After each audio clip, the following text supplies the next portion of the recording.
Bonjour à tous. La commune de Maillé a décidé de se passer d'éclairage public la nuit. Objectif, faire des économies, mais ce n'est pas le seul avantage, nous verrons. Êtes-vous bon en orthographe? La dictée du Rotary se déroule demain à Bourges. Cette opération vise à lutter contre l'illettrisme. Les scènes de Saint-Doul reviennent ce week-end pour une seconde édition au centre socio-culturel de Saint-Doulchard. Ce second opus se veut plus ouvert musicalement. RCF en Berry, le journal Hugo Sastre. La commune de Maillé se passe d'éclairage public la nuit à partir de 22h30 depuis le 1er juillet. Objectif de la commune de l'Indre, faire des économies. Il y a quelques années, elle avait déjà changé la puissance des ampoules. Elles étaient passées de 1000 watts à 500 watts. Résultat, la commune avait fait 40% d'économies. Conséquence inattendue de cette réduction de l'éclairage public, la sécurité routière. Jean-François Delaveau, le maire de Maillé.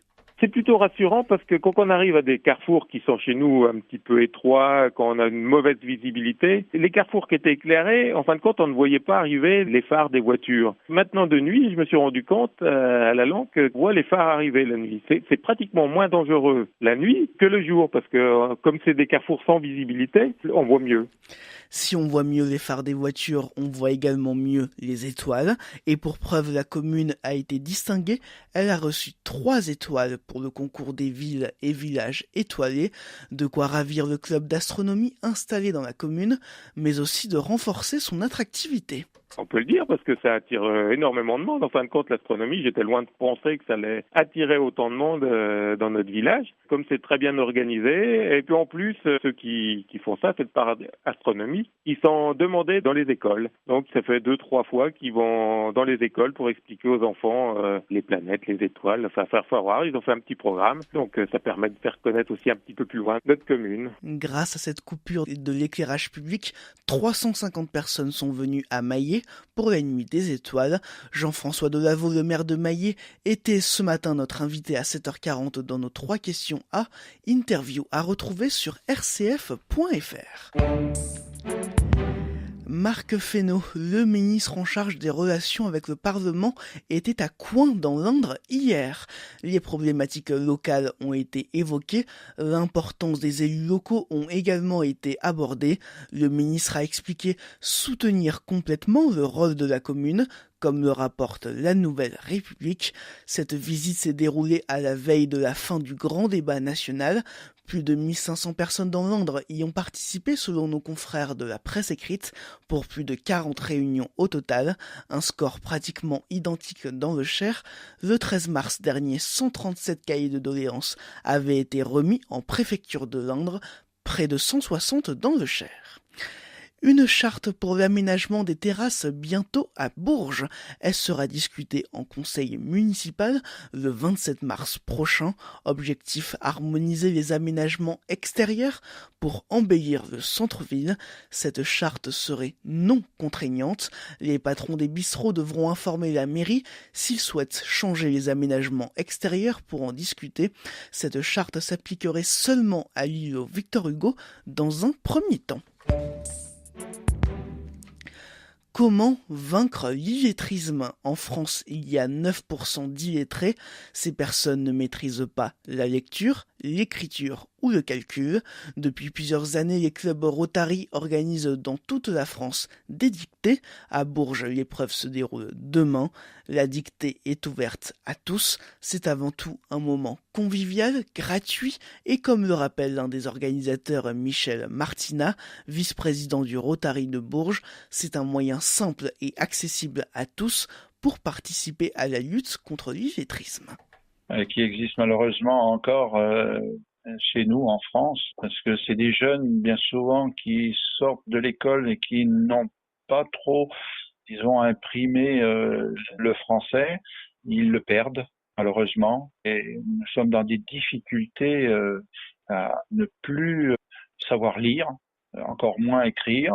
Donc c'est des très grandes difficultés pour ces gens-là. Cette année, on aide une école privée à faire des rattrapages scolaires pour des classes de 5e et de 6e. Des propos recueillis par Charlotte Bonnet à Bourges. La dictée a eu lieu ce samedi à 14h30 au centre de loisirs de la Rotée. Pour s'inscrire, rendez-vous sur le site internet dictérotary.org. Sur cette page web, vous trouverez aussi toutes les dictées qui se déroulent près de chez vous. Un centre médico-psychologique pour adultes et enfants bientôt à Vierzon. Une bonne nouvelle pour le centre hospitalier Georges Sand. Cela permettra de réunir en un même endroit l'ensemble des structures éparpillées dans Vierzon. Le bâtiment devrait faire 1900 mètres carrés. Début des travaux à la fin de l'année. Ouverture de ce centre d'ici 2021. Il ne faudra en revanche pas attendre 2021 pour profiter du nouveau service de chirurgie vasculaire à l'hôpital du Blanc, mais le 4 avril. Chaque jeudi, 2 médecins spécialistes viendront de l'hôpital de Châteauroux pour proposer des consultations et des interventions au bloc, une preuve du renforcement de l'hôpital du Blanc malgré la fermeture de la maternité, selon la directrice du centre hospitalier Châteauroux-le-Blanc, au micro de nos confrères de France Bleu Berry. Ce soir, c'est le retour des scènes de Saint-Doul. Le festival organisé par l'association Saint-Doulchard Autrement va proposer des concerts tout le long du week-end au centre socio-culturel de Saint-Doulchard. Pour sa première édition l'an dernier, le festival avait proposé une programmation jazz manouche. Cette année, les plateaux seront plus variés musicalement, batucada, jazz, musique traditionnelle, swing ou encore blues. Tous ces styles musicaux s'entrecroiseront le long du week-end. Objectif, toucher un plus large public. Jean-Luc Mazot, programmateur du festival, au micro de Guillaume Martin de Guéret. Cette édition, on l'a voulu un petit peu plus variée, un peu plus festive, donc avec des musiques un peu différentes. C'était justement pour essayer de rassembler le maximum de public, de varier le public plus exactement. C'est-à-dire que le premier, on l'avait fait en style jazz manouche. Là, j'ai voulu justement varier le style pour faire venir d'autres publics. Saint-Doulchard, c'est vrai qu'un festival de musique à Saint-Doulchard, c'est quand même assez rare, donc il y a un manque. Nous sommes que des bénévoles, donc nous sommes 20-25 adhérents à cette association. On essaye surtout par rapport aux entrées, donc on aura aussi une restauration sur place qui va nous emmener un petit peu de fonds, on aura une buvette et on a la municipalité de Saint-Doulchard qui nous aide un peu. C'est le public qui va décider, donc si on a assez de public et si ça marche bien, il y aura une 3e, 4e et ainsi de suite. Les scènes de Saint-Doul commencent dès ce soir à 19h jusqu'à dimanche.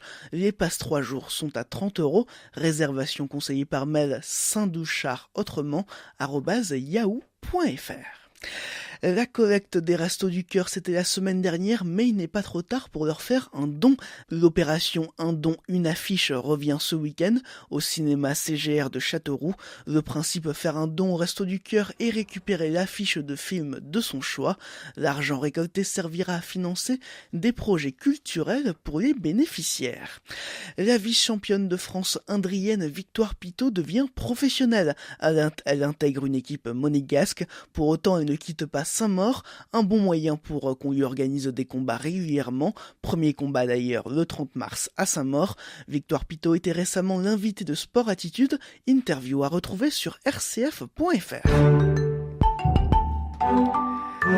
De la pluie encore au programme aujourd'hui. Ce matin, il va faire 9 degrés à Guérande, 10 à Saint-Benoît-du-Sault. Cet après-midi, il fera 11 à Aiguzon-Chantôme, 13 à Saint-Amand-Montrond. Demain, le soleil devrait être au rendez-vous.